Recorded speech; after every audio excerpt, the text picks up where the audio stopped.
এর ভিতরে আমরা মূলত যেটাকে প্রায়োরিটি দিচ্ছি, আপনারা জানেন যে সামাজিক যোগাযোগ মাধ্যমে বা সোশ্যাল মিডিয়াতে বিভিন্ন ধরনের ভিডিও ফুটেজ আমরা ভাইরাল হয়েছে দেখতে পাই, যেখানে ছাত্র জনতার উপরে যে গণঅভ্যুত্থান সেখানে কিন্তু গুলি বর্ষণকারী অনেকেই কিন্তু সামাজিক যোগাযোগ মাধ্যম বা সোশ্যাল প্ল্যাটফর্ম যেগুলো আছে সেখানে যে ধরনের ভিডিও ফুটেজ ছিল সেখানে অনেকেই আমরা হেলমেট পরিহিত অবস্থায় দেখেছি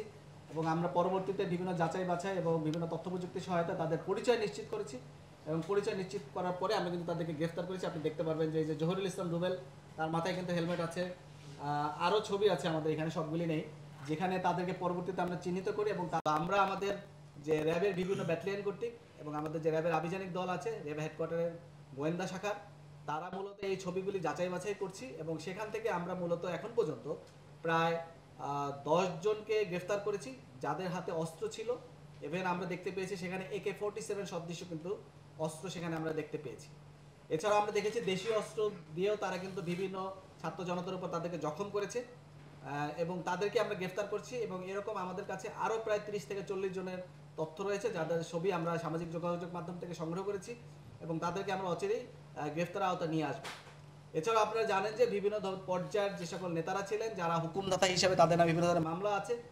এরকম বিভিন্ন পর্যায়ের প্রায় 39 জন বড় পর্যায়ের নেতা, তাদেরকেও কিন্তু আমরা গ্রেফতার করতে সক্ষম। এছাড়াও একটি যৌথ অভিযান পরিচালনা করা হচ্ছিল যেগুলি যার মাধ্যমে মূলত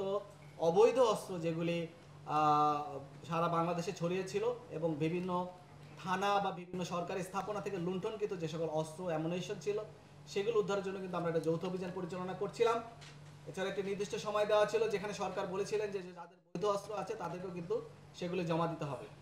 সেখানেও আমরা দেখেছি অনেকেই কিন্তু সে সকল বৈধ অস্ত্র অনেকেই জমা দেয় নাই। সেই সকল অভিযানের সেই সকল অবৈধ অস্ত্র এবং বৈধ অস্ত্র যেগুলো পরবর্তী অবৈধ ঘোষণা করা হয় সেগুলো উদ্ধার অভিযানে এখন পর্যন্ত আমরা প্রায়